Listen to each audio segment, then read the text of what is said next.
BookTube, it's Jackie. How's it going? If you're new to me and it's the first time you're seeing my face, hello, what's up? My name is Jackie. I sit on my floor and I talk about books. So I hope that's why you're here, because that's what's going to be happening today. If you're not new to me, thank you for tuning in and the continued support. I really do appreciate it. So today for you, I have my May TBR. And if you've been following me at all, you know what happens in May. Well, actually, there's two things that happen in May. One, it's my birthday! It's my birthday month, guys. So this month is my favorite month because it's my birthday month. And yeah. So anyway, that's why it's my favorite, it's my birthday. And then also we have a readathon that happens every May that I'm very, very partial to. So if you'd like to find out what's going to be on my TBR for my birthday month, grab yourself a drink, have yourself a seat, and let's get talking some books. Okay. So we're going to do this TBR a little bit different, a little bit order. So there is a readathon going on the beginning of May that happens every May. And that is the Mafia Romance Readathon, people. Ding, ding, ding, ding, ding. Oh, yes. This bad boy. This is the readathon that got me into Mafia Romance. And it is hosted by Jenna with Book Refuge. I love her. I have been a fan of hers for years. And I have partaken in this readathon for the last 4 years. Die Hard, a couple of them, and then other ones I just kind of do a homage to. This year, because I've got a lot of books that I want to read, that I'm really excited about, I'm just kind of doing the homage, and she's also doing a shortened week. This year it is from May 7th through May 10th, so it's just that kind of weekend.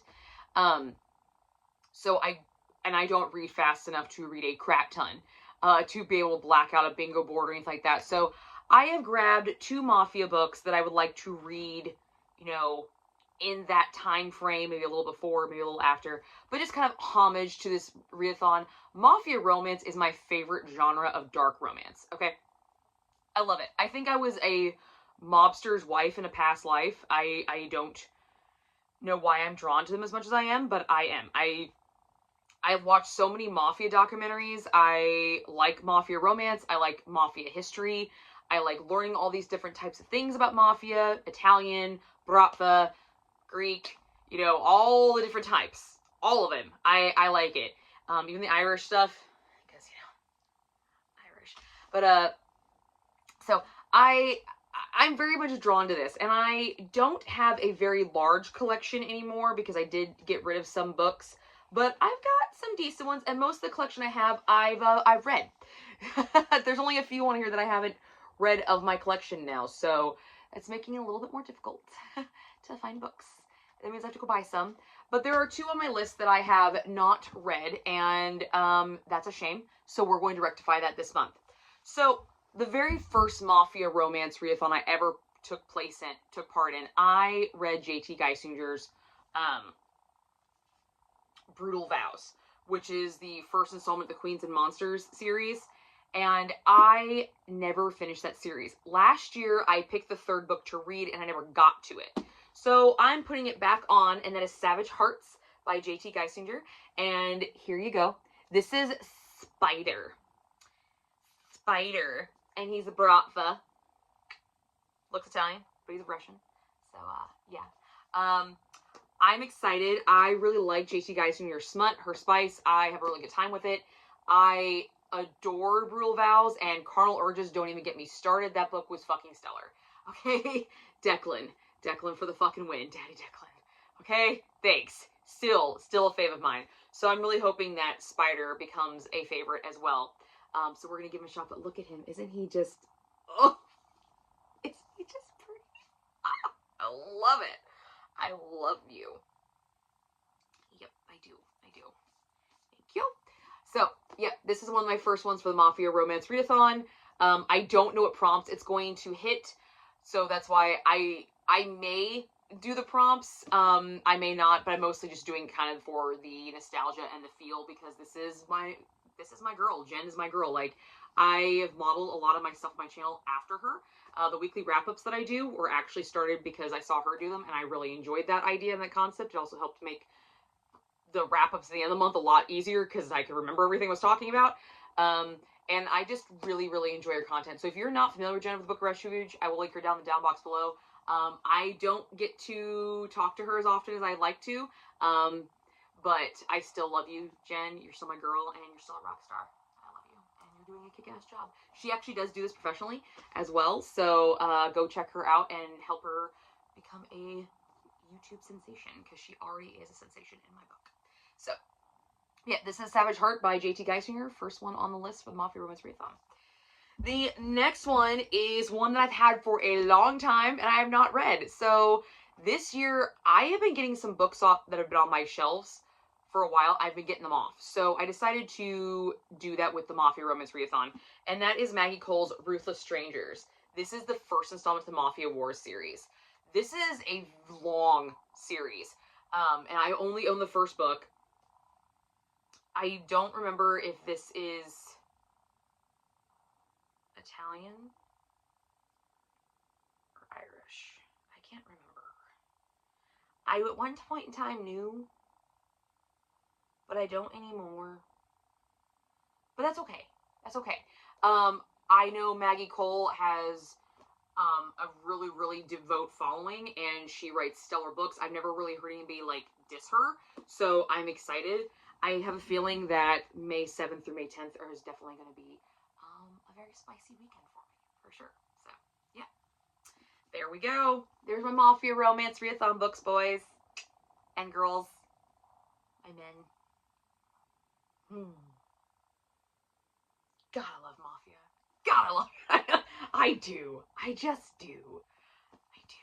Excited. It's a good start to the birthday month. Okay, now, what are my book club books for my birthday month? Excited about both of them.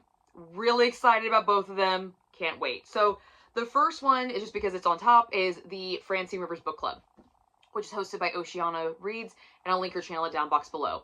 So this book club, we're just reading Francine Rivers books, and last month we started one of her trilogies, the Mark of the Lion trilogy.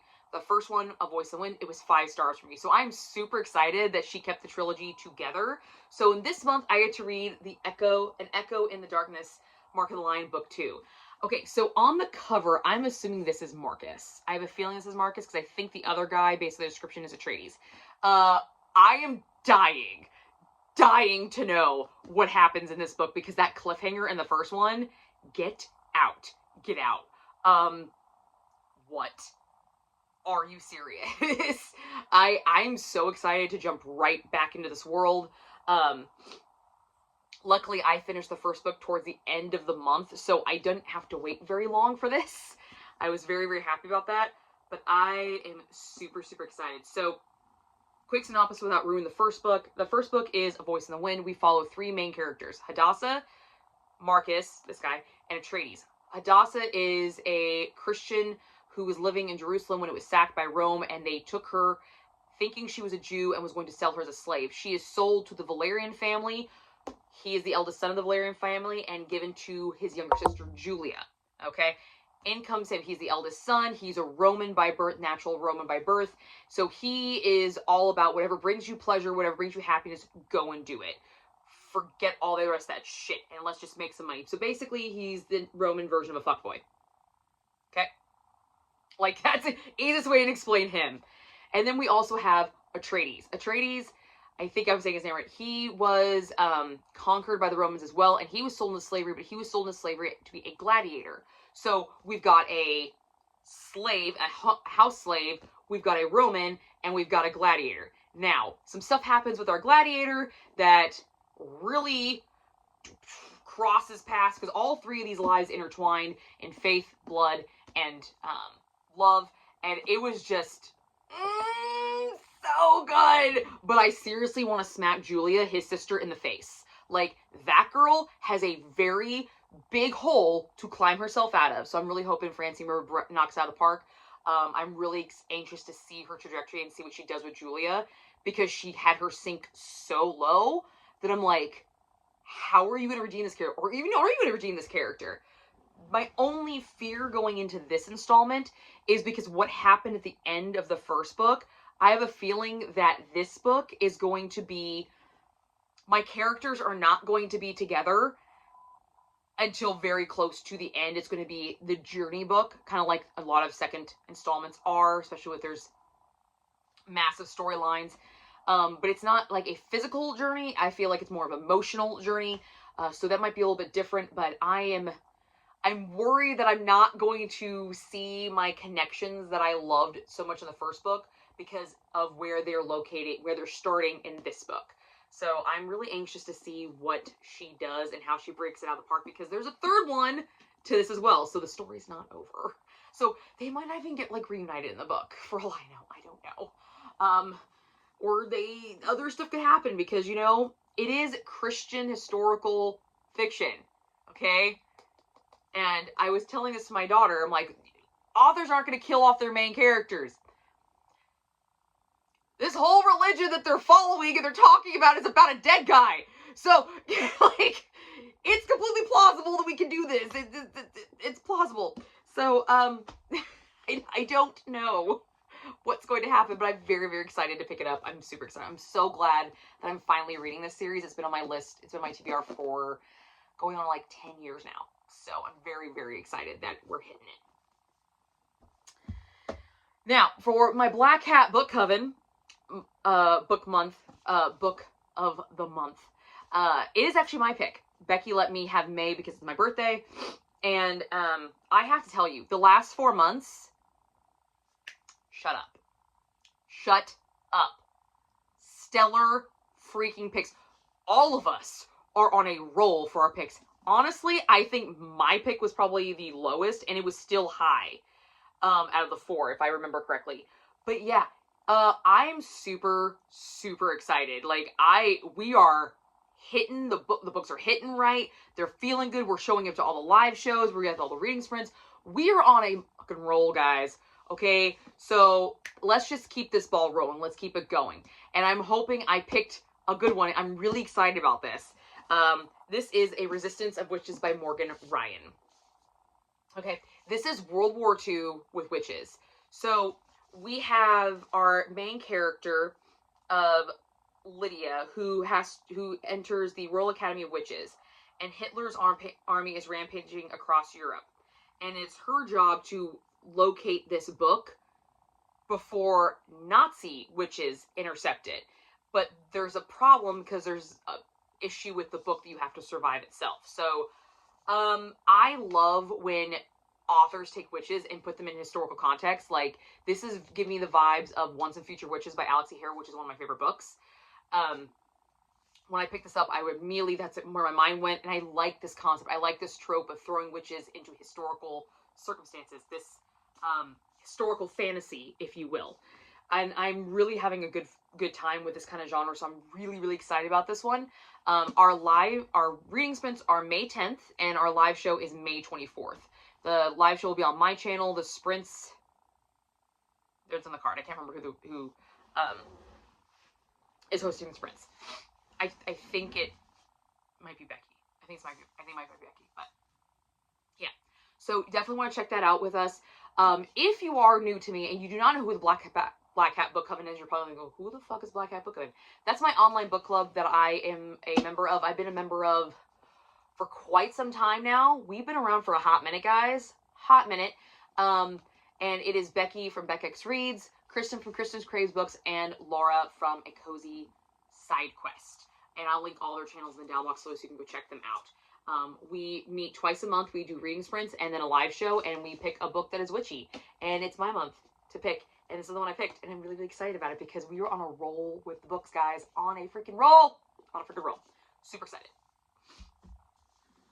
Okay, so those are my book clubs. Those are my readathon books.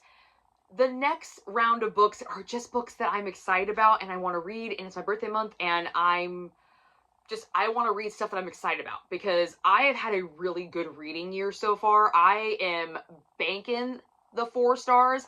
I'm hitting 5 stars. I even had a fucking 6-star book, my first ever.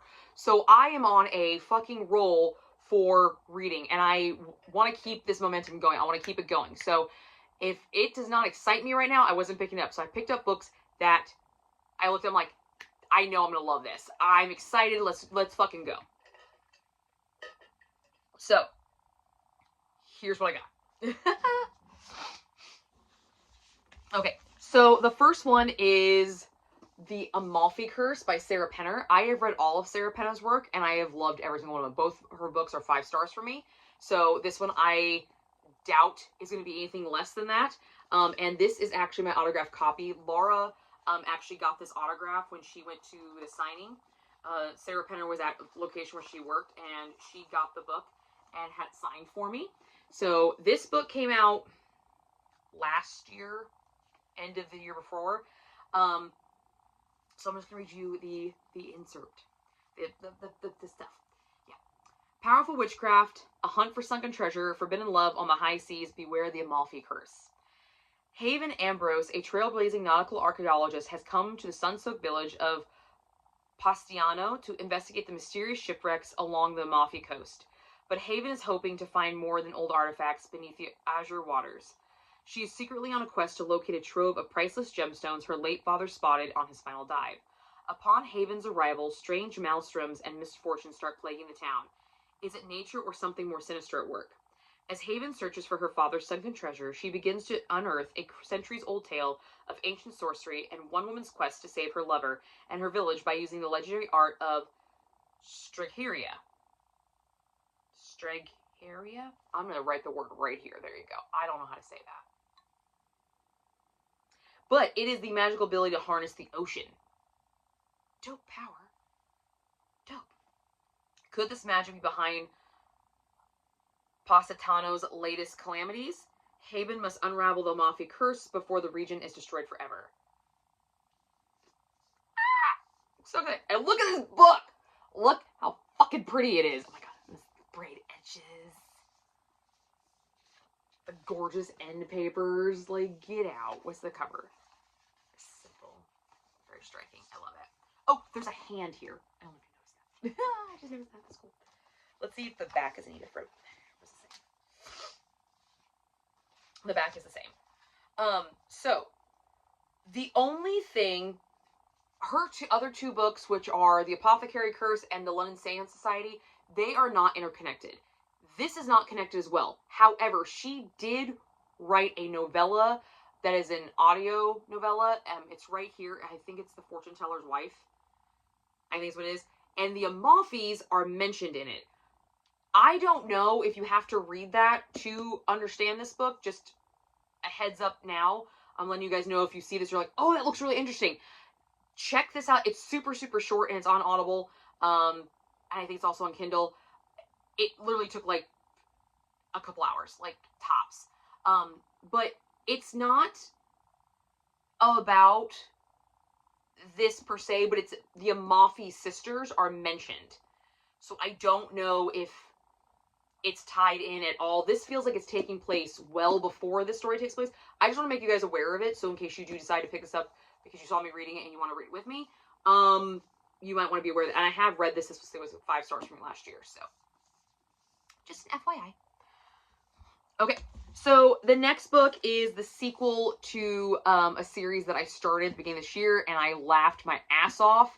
It was my first 5-star of the year. First 5-star of the year. And that is the sequel to Dungeon Crawler Carl. Carl's Doomsday Scenario. This is book 2. Yes, I've got the second one. I want to make sure that I had, because I have them all, but I want to make, and I don't know if they're in order up there, so I want to make sure I got the right one. But this is the second installment of the Dungeon Crawler Carl series. We got Dungeon Crawler Carl, and we got Princess Donut, and there's also Mongo. This is the world has ended and has been turned into a video game, and everybody that survived the world ending, which was essentially anybody who was outside at the time of the end of the world, because all the buildings just like collapsed down the ground. They got entered into this big fucking virtual video game and are now like this reality show, D&D, Magic the Gathering, satirical fucking crazy ass ride, for, you know, the galaxies, and they're all watching. And Dungeon Crawler Carl and Princess Donut are a team. Princess Donut is his cat that was left by his girlfriend, who's an ex. The first book had me fucking dying. I was rolling and laughing. There were so many times I stopped reading and said, Lizzie, listen to this. And I would read her a passage because it was freaking hysterical. Donut's attitude towards Carl is just fucking priceless, okay? It's priceless. I am so excited to pick this up because my training partner, Jackie, who's a huge fan of the series as well, has been dying for me to get back to pick it back up so she can gush more, because she can't talk about anything that's not in the book I haven't read, because I do not want to be spoiled for this. And the newest installment to this series, so this is book 2, 3, 4, 5, 6. Book 8 actually comes out this month. Am I going to be reading book 8 this month? No. Am I going to be buying it? Yes. Yes, I will. But, yeah. Everybody I've talked to raves about this fucking series that actually finishes it. The first one's a chunky. This one's not as chunky, but I'm definitely very, very excited. So I'm just going to pick a random page and let's see.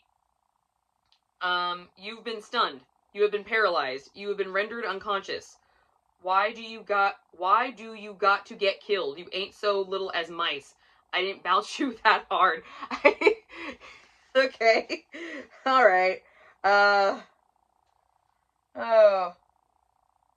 Nice. I'm excited. Man, I love it. Oh, and there's an exclusive part 2, the exclusive bonus story, backstage at the Pineapple Cabaret. Yes! I'm so excited.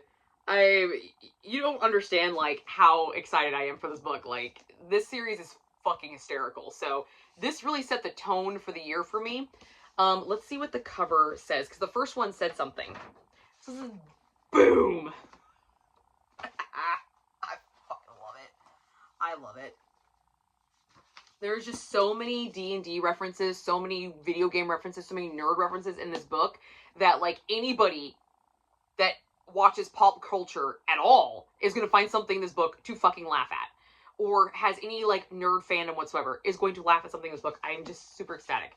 Like, I can't wait to pick this up. I cannot wait. And the last book that is on my TBR for this month is actually a spoiler alert to a book haul that will be coming up after my birthday. I went book shopping at the beginning of April as a treat to myself after I got my purple belt. And my book buying ban, self-imposed book buying ban, was lifted because I had not bought books for 3 months. Yeah, 3 months. And I bought this book in that book haul, but I'm not going to be showing that book haul until after my birthday because we all know I'm going to get books on my birthday, so yeah. Really big book haul coming up your way. But spoiler alert, I bought this book. This was also a most anticipated release for me. This was one of the most anticipated releases of the year for me because I'm super, super excited about this because I love a Disney retelling.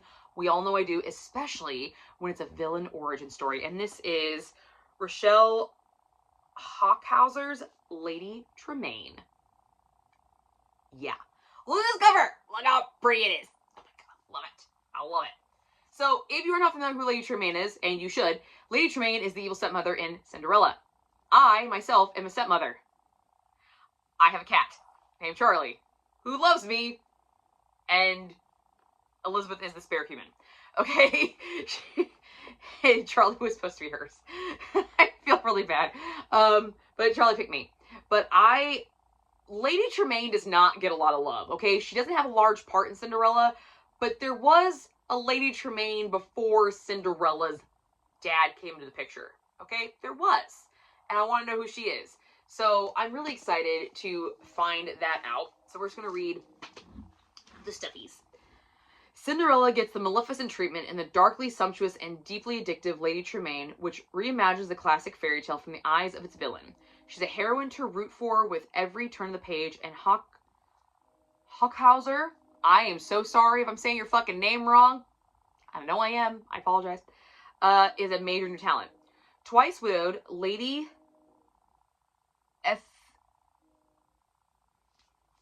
The fuck? What the fuck is this name? Lady Etheldreda Verity Isolde Tremaine Bramley.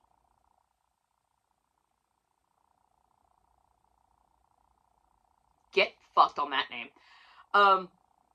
Is solely responsible for her 2 children, a priggish stepdaughter, a razor-taloned peregrine falcon, and a crumbling manor. Fierce and determined, Ethel clings to the respectability her deceased husband's title affords her, hoping it will secure her daughter's futures through marriage. When a royal ball offers the chance to change everything, Ethel risks her pride in pursuit of an invitation for all 3 of her daughters, only to see her hopes fulfilled by the wrong one. As an engagement to the future king unfolds, Ethel discovers a sordid hidden secret hidden in the depths of the royal family, forcing her to choose between the security she craves and the well-being of the stepdaughter who has rebuffed her at every turn. Exhilarating to its core, Lady Tremaine reimagines the myth of the evil stepmother at the heart of the world's most famous fairy tale. It's a battle cry for a mother's love for her daughters and a celebration of women everywhere who make their own fortunes. So not an origin story, just a reimagining. I was wrong on that. Still excited. Still fucking excited. Although that name is goddamn mouthful. I'm just going to call her Lady Tremaine. I'm not saying that mouthful a bunch. Nope. That is a fucking mouthful of a name. Oh my god. So, yeah. I'm excited about it. How many times can I say I'm excited? Okay. But that is my TBR for May, guys. It's a chunky one, but I'm super excited about all of it. Yay! I'm excited. So, this is what I got for you guys today. I hope you enjoyed this. And I'm looking forward to a really good birthday month. So keep your eyes peeled for some book hauls coming your way and some fun birthday stuff. So I will see you guys all later.